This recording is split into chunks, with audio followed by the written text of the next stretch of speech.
Hello students, कैसे हैं आप लोग? Good morning, good afternoon, good evening. I hope सभी लोग बहुत अच्छे होंगे।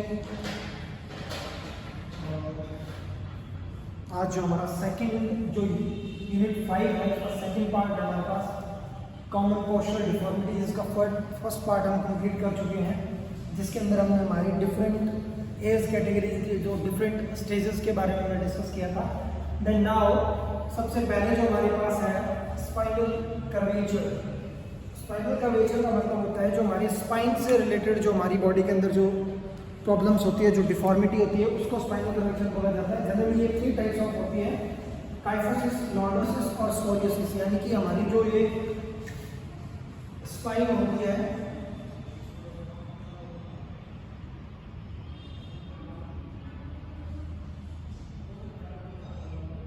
इस स्पाइन का जो हमारे बॉडी के अंदर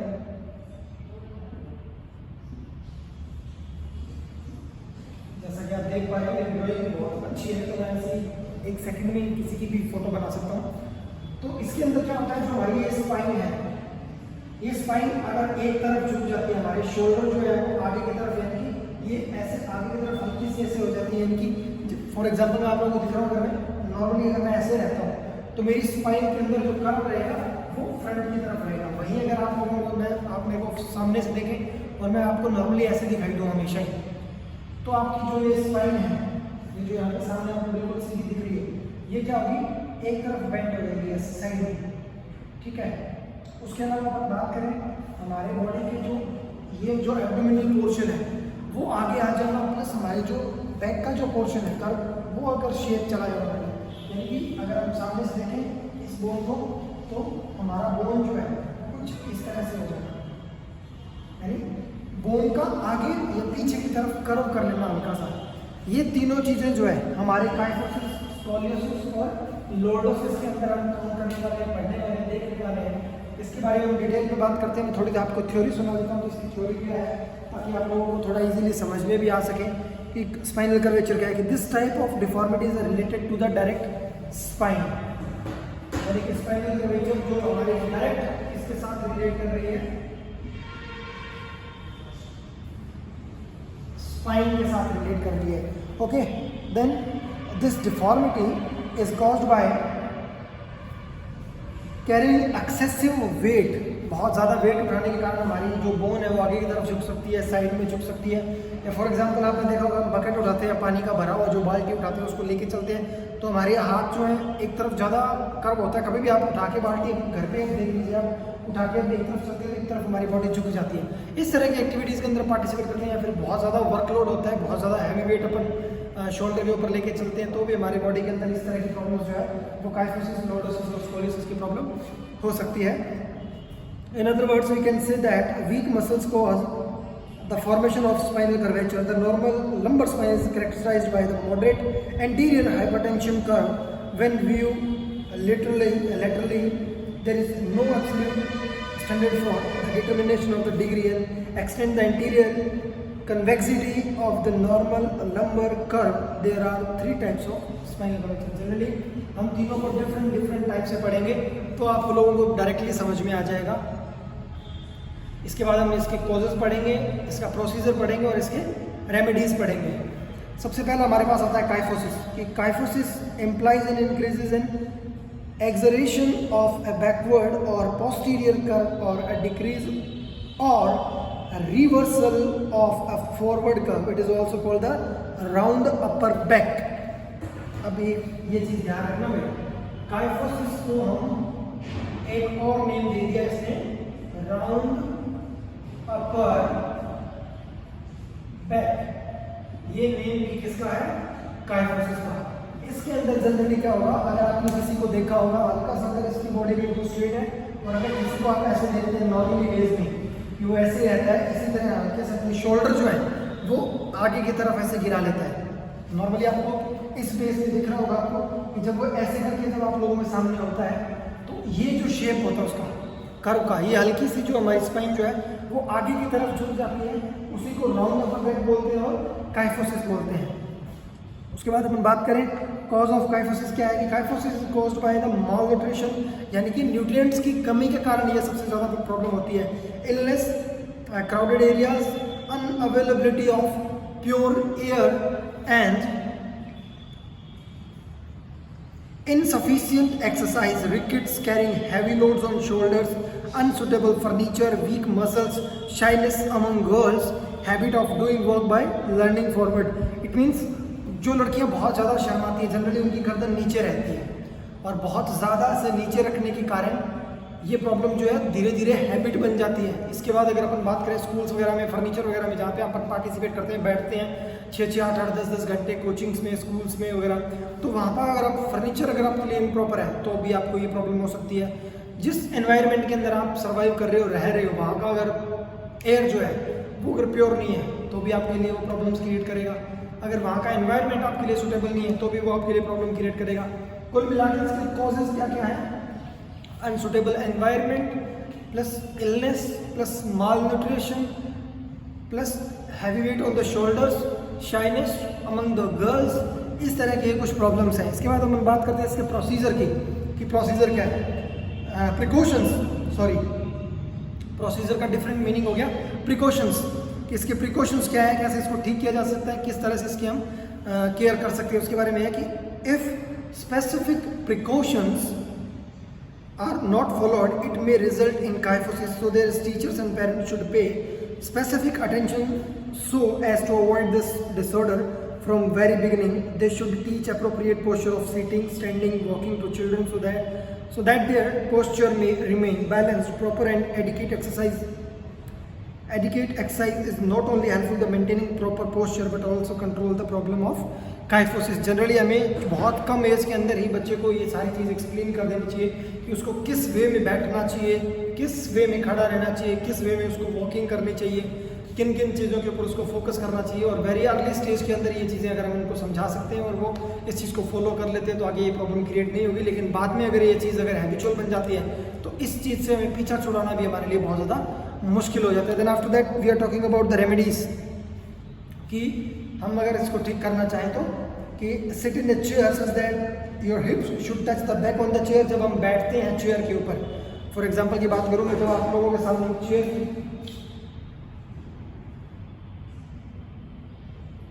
ये आपकी एक चेयर होगी, तो वो कहता है कि जब आप इसके ऊपर बैठते हैं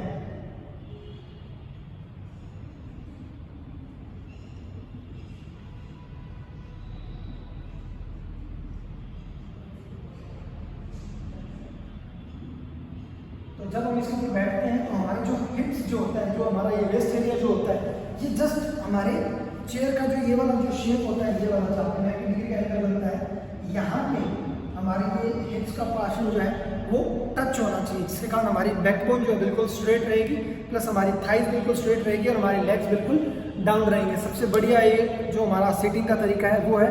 उसके बाद अगर हम बात करें वॉकिंग की, तो जब हम वॉक करते हैं तब हम ध्यान रखें, थोड़ा सा अपने आप को बिल्कुल स्ट्रेट रखें और फिर चलने की कोशिश करें, बिल्कुल गर्दन नीचे गिरा के। और ऐसे आलसी की तरह अगर चलेंगे तो वो धीरे धीरे वो हैबिचुअल जो है वो आपके लिए एक काइफोसिस का एक पार्ट बन जाएगा। उसके बाद अगर बात करते हैं कि always keep a pillow under your back while sleeping, क्योंकि अब जैसे आपका आगे की तरफ ये हल्का सा झुक रहा है बॉडी, तो जब आप सोते हैं तो आपको क्या करना है, हमारा ये वाला जो पोर्शन है, इस पोर्शन के नीचे हमें क्या है, पिल्लो रखना है, फिर सोना है, ताकि ये पोर्शन जो है यहाँ से हमें प्रेस करेगा तो हम इस चीज़ को दबा के और ऊपर लेके आने की कोशिश कर सकते हैं। इसके अलावा हम बात करें, bend your head backward in standing position, अपने हैंड्स को बैकवर्ड बेंड करना चाहिए स्टैंडिंग पोजीशन में, लाइक दिस, ऐसे, ताकि इस चीज़ को हम पीछे लेके जा सकें।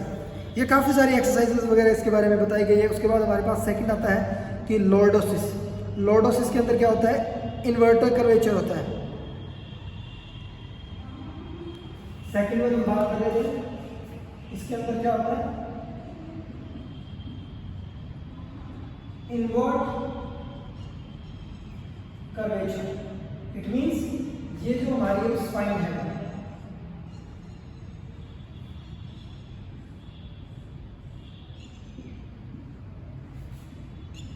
इस स्पाइन का आगे की तरफ या फिर पीछे की तरफ से घुमाव लेना होता है ना कि पीछे की तरफ ऐसे करके और हमारे पीछे से इसके अंदर जो है गैप बढ़ जाता है और पीछे की तरफ घूम जाती है बोन, और या फिर ये होता है कि ये वाली बोन जो है ये यहाँ से अंदर चली जाती है हमारी स्पाइन, और ये जो हमारा एब्डोमेन पोर्शन जो एरिया है, जो स्टमक पोर्शन एरिया है, ये जो है हमारा बाहर की तरफ आ जाता है, यानी कि इनवर्ट कर्वेचर होता है, ये अंदर ही जो है हमारा स्पाइन जो है इसके अंदर घूमता है, तो इसको बोला जाता है। इसके बाद अगर बात करें इसके प्रिकॉशंस की, कि balance diet should be taken.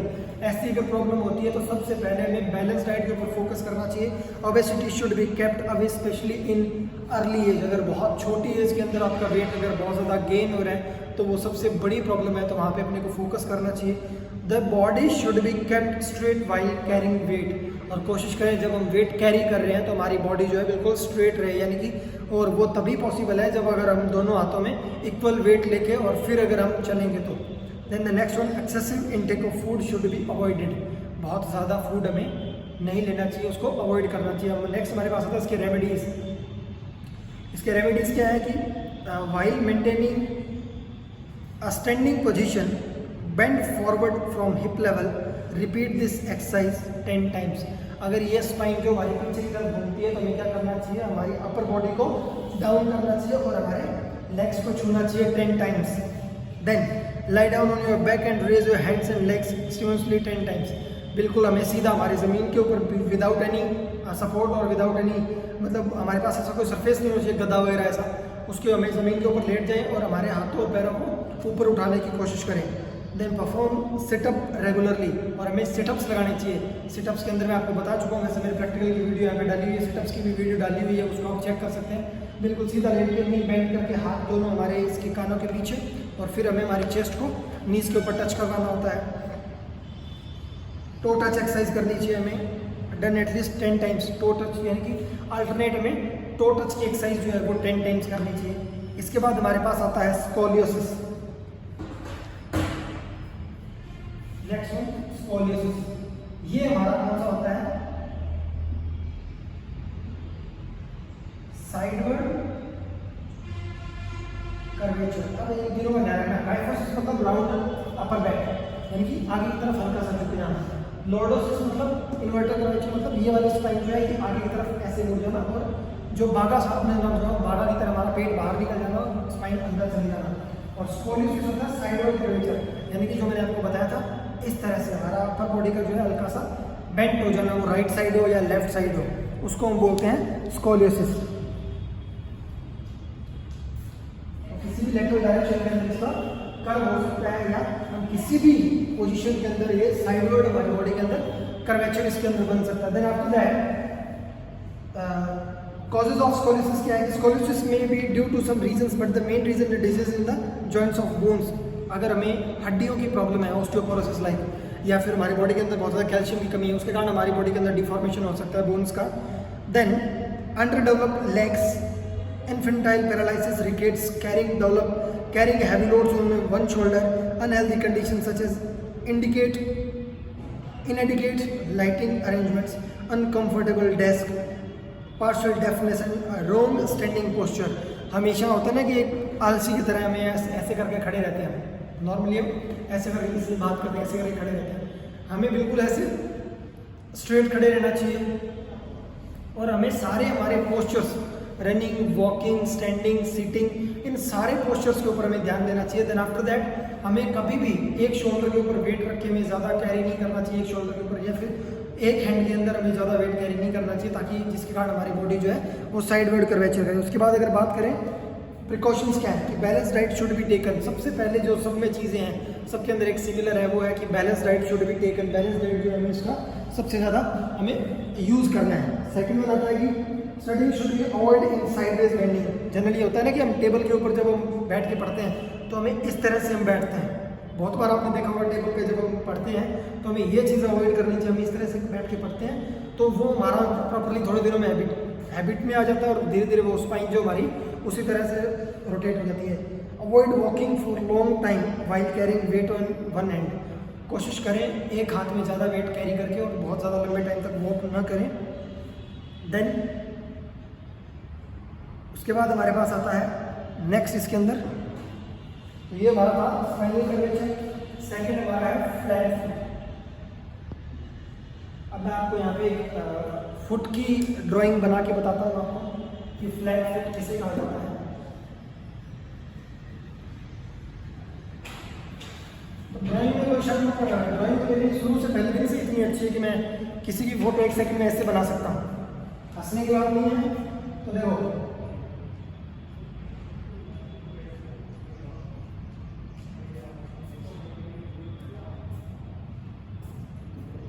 एक तो हमारा जो लेग का जो शेप होता है वो बड़ा इस तरह का होता है, ठीक है। उसके अंदर क्या होता है, ये वाला जो है पोर्शन, यहाँ पे ये कर्व होता है हमारा, ये वाला, ठीक है। और एक जो हमारा लेग बनता है वो ऐसा बनता है,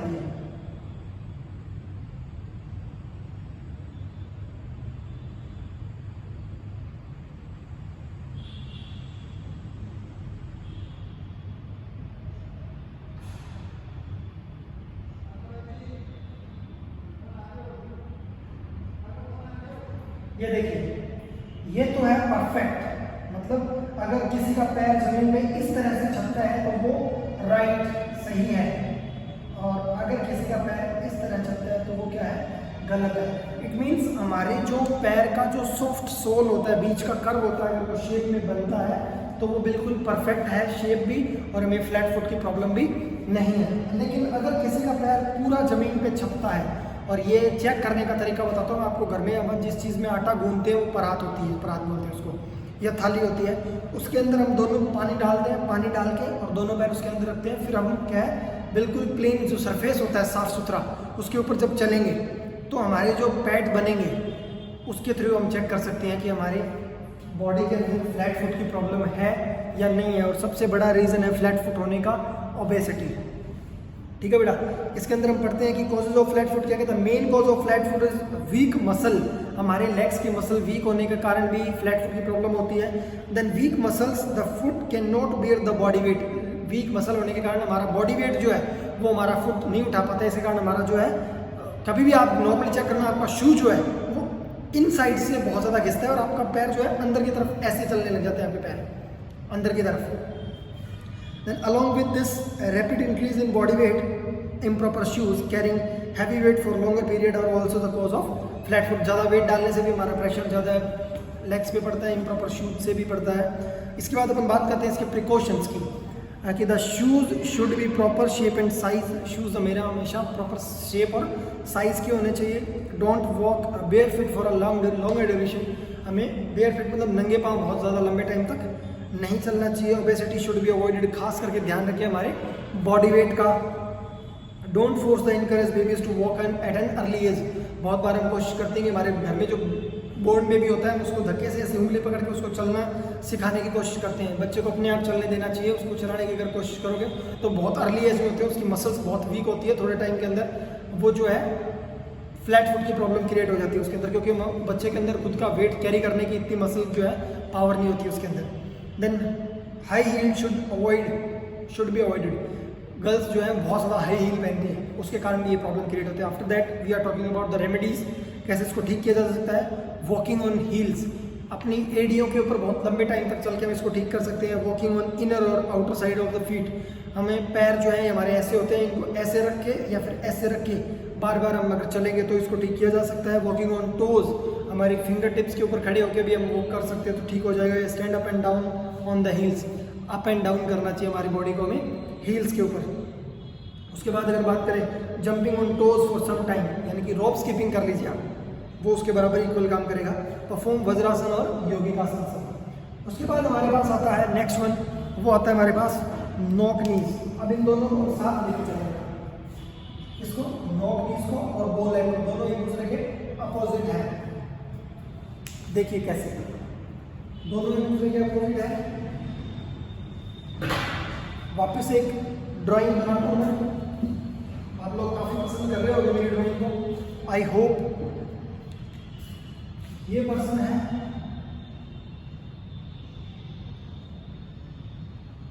ये उसका लोअर बॉडी पोर्शन है,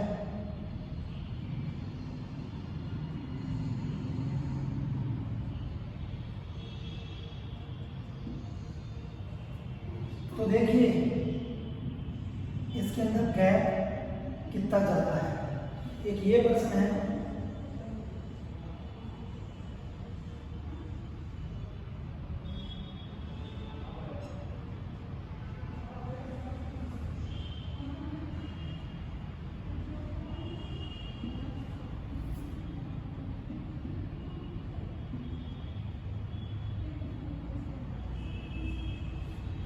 तो देखिए मैंने दोनों में क्या डिफरेंस दिख रहा है। इसके जो लेग्स के अंदर जो गैप है उसको तो हम बोलते हैं बो लेग्स, बो लेग्स। और यहाँ पे क्या हो रहा है, दोनों के नीज आपस में टच हो रहे हैं, तो इसको हम बोलते हैं नॉक नीज। यानी कि जब हम चलते हैं तो सामने वाले पर्सन को हम इजीली सीन कर सकते हैं, देख सकते हैं, पता चल जाता है हमें। जब हम चलते हैं तो एक तो होता है कि ये हमारे पैर हैं जो यहाँ से अपर थाई से, यानी कि थाई के इस पोर्शन से, आपको शायद आपको दिख रहा हो, थाई के ये वाला जो पोर्शन है हमारा, ये थोड़ा हैवी होता है, जिस कारण हमारी नीज जो है जब हम चलते हैं आपस में टच होते हैं, और नीचे से पैर हमारे थोड़े से वाइड होते हैं। ठीक है, जनरली सबसे ज़्यादा प्रॉब्लम ये होती है फीमेल के अंदर। फीमेल की थाई का वेट जो है वो बहुत जल्दी इंक्रीज होता है, और जल्दी इंक्रीज होने के कारण उनकी जो मसल होती है वो वीक हो जाती है, और धीरे धीरे जो है वो आपस के अंदर टच होने लग जाती है नीज के पास से। नीज आपस में टच होने लग जाता है, उसको हम बोलते हैं नॉक नीज। और वहीं अगर मेल कैंडिडेट के अंदर देखें, अगर कोई बहुत ज़्यादा वर्कलोड के अंदर होता है पर्सन को, वो बहुत ज़्यादा एक्टिविटीज़ के अंदर पार्टिसिपेट करता है, उसके जो लेग्स का गैप है वो बहुत ज़्यादा वाइड हो जाता है।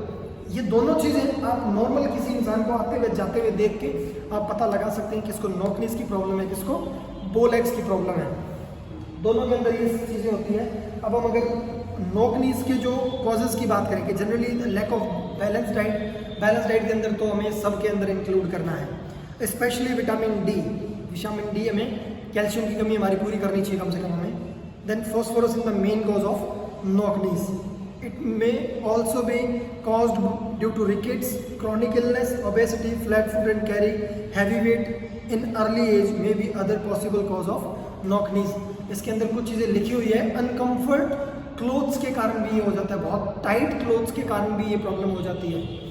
ठीक है, इसके बाद अगर प्रिकॉशंस की बात करें कि balance diet should be taken, वहाँ पे था कि बैलेंस डाइट की कमी के कारण ये प्रॉब्लम हो सकती है। अब ये कह रहा है कि बैलेंस डाइट लेने से इसका प्रिकॉशन हो सकता है, ठीक हो सकता है। Babies should not be force encourage to walk at an early age. जो हमने पहले बात की थी कि बेबीज को फोर्स नहीं किया जाए कि वो अपनी एज से पहले जो है चलना स्टार्ट कर दे। Then after that we are talking about the remedies. Remedies first one is horse riding is the best exercise. जब हम हॉर्स के ऊपर राइडिंग, जब हमारी नीज एक दूसरे के साथ टच हो रहे हैं, तो जब हम हॉर्स के ऊपर बैठते हैं हमारे दोनों लेग्स जो है वाइड हो जाते हैं, हमारा पोर्शन जो बीच में रहता है। तो हॉर्स राइडिंग जो है वो नॉक नीज की प्रॉब्लम को ठीक करने का सबसे बेस्ट एक्सरसाइज माना जाता है। परफॉर्म पद्मासन, गोमुख आसन regularly for the every time. हमारा जो चैप्टर है आगे जो आएगा हमारा योगा एंड आसन्स वाला, या हम कर चुके हैं शायद थर्ड या फिर आगे नेक्स्ट आएगा, उसके अंदर आपको बता दिया है। उसके अंदर मैं आपको एक वीडियो इसकी डालूंगा गोमुख आसन पद्मासन की, तो वो आप चेक कर लेना। कोड लीवर ऑयल में भी beneficial in reducing the deformity of the. उसके बाद कहते हैं keep a pillow between the knees and stand erect for some time every day. कोशिश करें हमारे पिलो जो होता है, तकिया जो होता है, उसको अपने पैरों के बीच में रखें और थोड़े टाइम के लिए लगातार कंटिन्यूसली प्रेशर के साथ उसको दबाएं और खड़े रहें। यूज़ ऑफ वॉकिंग कैलिपर्स में ऑल्सो भी बेनिफिशियल। और कोशिश करें कि बाहर की तरफ अपने पैरों को मोड़ के, बाहर की तरफ अपने लेग्स को मोड़ के और ऐसे चलने की कोशिश करें धीरे धीरे। इन्वर्ट करोगे तो वो पास आएगा, आउटवर्ड करोगे तो वो दूर जाएगा, तो वो हमारे लिए बेनिफिशियल हो सकता है। इसके बाद हमारे पास नेक्स्ट वन बो लेग्स था। बो लेग्स के अंदर क्या क्या चीज़ें थी, कॉजेज क्या क्या हैं। द मेन कॉज ऑफ बो leg is the deficiency of calcium and phosphorus. दोनों के अंदर सेम है, थोड़ा सा अपोजिट है एक दूसरे से। Long bones of leg become soft, hence they are bent outward. जो लंबी हमारी बॉडी की, हमारी लेग्स की लंबी जो बोन होती है वो अगर सॉफ्ट होती है तो वो आउटवर्ड बेंडिंग होने लग जाती है, आउटसाइड बेंडिंग होने लग जाती है, और वो इनवर्ड बेंडिंग हो जाती है। द चांस ऑफ बो legs also increases, the children becomes overweight. बच्चे के अंदर ज़्यादा वेट बढ़ने के कारण इनवर्ड आउटवर्ड दोनों की प्रॉब्लम हो सकती है, नॉक नीज और बो लेग्स दोनों की प्रॉब्लम हो सकती है। Improper way of walking and forcing the babies to walk at an early age. और दोनों के अंदर भी सेम लाइन्स हैं कि हमें फोर्स नहीं करना चाहिए बेबी को अर्ली एज के अंदर चलने के लिए। प्रिकॉशंस की बात करें, कि don't let the children be overweight, कभी भी बच्चे को ज़्यादा ओवरवेट नहीं डालना चाहिए। डोंट फोर्स और encourage babies to walk at an early age. Balance diet should be given to the children. There should not be any deficiency at calcium, phosphorus, vitamin D in the diet. Remedies की अगर बात करें कि vitamin D हमेशा हमें उसके required amount के according हमें उसको देनी चाहिए। Balance diet should be taken. बो legs can be correct by the walking on the inner as of. अब बो लेग्स, अब देखो जब हमारे पास नोक नीज था तब हम आउटवर्ड पैरों को ऐसे रख के और फिर वॉकिंग कर रहे थे। अब हमारे पास बो लेग है तो हमें इनवर्ड पैरों को रख के और फिर वॉकिंग करनी है, यानी कि दोनों एक दूसरे थोड़े थोड़े मिले हुए हैं, एक दूसरे के हल्का सा अपोजिट है। One should walk bye bending the toes inward, कोशिश करें टोज के ऊपर चले, इनवर्ड पैरों को रख के। सबसे लास्ट हमारे पास आता है राउंड शोल्डर। राउंड शोल्डर का मतलब है जो हमने काइफोसिस के अंदर पढ़ा है, राउंड अपर बैक भी हम उसको बोल सकते हैं, लेकिन राउंड शोल्डर को थोड़ा सा इसमें डिफरेंट वे में एक्सप्लेन करने की कोशिश की है। लेकिन जनरली जहाँ तक मुझे पता है दोनों के अंदर इनका जो मीनिंग है वो 99% जो है वो सिमिलर शो हो रहा है। देखिए इसके अंदर क्या है कि in this postural deformity the shoulder become round and sometimes this seems to be bent forward. Generally ये लेग जो है, ये शोल्डर जो है हमारी नीचे की तरफ ऐसे गिर जाते हैं, ऐसे आपको दिखाई देंगे, आपको गर्दन यहाँ से बहुत लंबी दिखाई देगी। कुछ लोगों के ऐसे होते हैं कि गर्दन छोटी दिखाई देती है, लेग जो है शोल्डर ऊपर अकड़ के रहते हैं। कुछ लोगों के शोल्डर जो है बिल्कुल डाउन हो जाते हैं। ये बॉडी जो शेप दिखता है ऐसे हल्का सा आपको राउंड दिखाई देता है दोनों तरफ से। कॉजेज इसके हैं कि राउंड शोल्डर में भी ड्यू टू हेरिडिटी के कारण भी ये प्रॉब्लम हो सकती है। Sitting, standing, walking and bent position जो हमने काइफोसिस, नोडोसिस, स्कोलियोसिस के अंदर पढ़े हैं, लगभग वो सारे के सारी चीज़ें यहाँ पे रिपीट हो रही है। वापस सुनना students. Wearing very tight clothes can lead to round shoulder. Sitting in improper furniture can cause round shoulder. Lack of proper exercise, especially shoulder, may also lead in round shoulder. Becoming habitual to press the chest, especially at the time to bench press, may cause round shoulder. इसके precautions की अगर बात करें कि don't sit, walk और stand in bent position. कभी भी बैठना, खड़े होना, चलना जो है उसके अंदर हमें बेंट पोजीशन में हमेशा ऐसे बिल्कुल स्ट्रेट रहना चाहिए। Avoid tight fitting clothes. बहुत ज़्यादा टाइट फिटेड जो क्लोथ्स होते हैं उनको हमें बिल्कुल अवॉइड करना चाहिए। Avoid sitting on uncomfortable furniture, और कभी भी अनकंफर्ट फर्नीचर के ऊपर हमें नहीं बैठना चाहिए। उसके बाद अगर हम बात करते हैं रेमेडीज़ की, कि रेमेडीज़ क्या है कि keep your tips of fingers on your shoulder and rotate your elbows to clockwise and anti clockwise. Generally जो हमने एक्सरसाइज हमने आपने शायद योगा की क्लास अटेंड नहीं करी थी उसकी बात कर रहा हूँ मैं।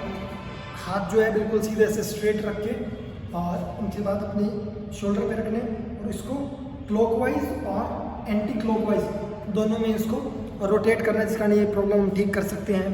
Hold the horizontal bar for some time. जैसे आप लोगों के जो प्रैक्टिकल के अंदर आएगा कि आप लोगों को उसके अंदर गर्ल्स को इस तरह से आपको हॉरिजॉन्टल बार को करना है और बॉयज़ जो है पुलअप्स लगाते हैं, तो हमें क्या करना है, सिर्फ बार को पकड़ना है और थोड़ी देर के लिए उसके ऊपर लटकना है, उसके ऊपर झूलना है एक तरीके से मतलब। और लास्ट वन हमारे पास आता है कि perform chakrasana and dhanurasana alternatively या एक्टिवली या sometimes continuously this types of exercise in the participation. तो हम बात करते हैं अगर ये हमारी जो कॉमन पोस्चरल डिफॉर्मिटीज़ थी 101% आपके quarterly, half yearly, pre boards, boards सारे के सारे एग्जाम्स के अंदर इसमें से क्वेश्चन नहीं आए, तो आप ध्यान रख लेना 101% आपका ये क्वेश्चन में से आएगा। बड़ा क्वेश्चन भी आ सकता है और 3 मार्क्स का भी आ सकता है, 101% क्वेश्चन आएगा। तो आप इसको अच्छे से प्रिपेयर करें, तैयार करें। बाकी बहुत ज़्यादा लंबी वीडियो को नहीं करूँगा मैं, क्योंकि हमें जो हमारा नेक्स्ट जो टॉपिक रहेगा वो हमारी नेक्स्ट वीडियो के अंदर करेंगे। उसके अंदर हमारे पास है corrective measures for postural deformities. Generally जो तो मैं बता चुका हूँ आपको किस तरह हम उसको ठीक कर सकते हैं, लेकिन ये चीज़ थोड़ी सी डीप में बताई गई है। फिर भी मैं एक बार फटाफट आपके सामने इस चीज़ को रिवाइज कर दूंगा। तो बेटा इसके अंदर क्या है, ये सारी जो 5 types of common postural deformities पढ़ी है, इसके अंदर स्पाइनल कर्वेचर 3 टाइप्स की होती है, काइफोसिस, लॉर्डोसिस और स्कोलियोसिस। उसके बाद हमारे पास बो लेग, नोक नीज, राउंड शोल्डर और फ्लैट फुट, ये 5 टाइप्स टोटल हैं। ये हमने अच्छे से रिवाइज कर लिए हैं, पढ़ लिए हैं। फिर भी अगर आप लोगों को कोई दिक्कत आती है तो आप मुझे कभी भी कॉन्टैक्ट कर लें। ये मेरा नंबर है, वैसे तो सभी के पास है नंबर। और अपने इस चैनल को लाइक और सब्सक्राइब जरूर कर लें, ताकि आप लोगों को नई वीडियो जो मैं डालता हूँ प्रैक्टिकल से रिलेटेड उनका नोटिफिकेशन मिलता रहे। तो बेटा सभी लोग बुक भी खरीद लें अपनी सरस्वती पब्लिकेशन की, जिसका ऑथराइजर जो है वो है VK शर्मा। तो इस बंदे की बुक खरीद लें, उसके अंदर हमारा सारा सिलेबस है। वैसे मैं आपको नोट्स भी प्रोवाइड करवा रहा हूँ इक्विवेलेंटली, लेकिन बुक्स भी आप ज़रूर साथ में खरीद लें। तो करते हैं यहाँ पे हमारी वीडियो को फिनिश हम। So thanks for the joining and thank you students, thanks for watching, good day, stay safe, stay healthy, thank you.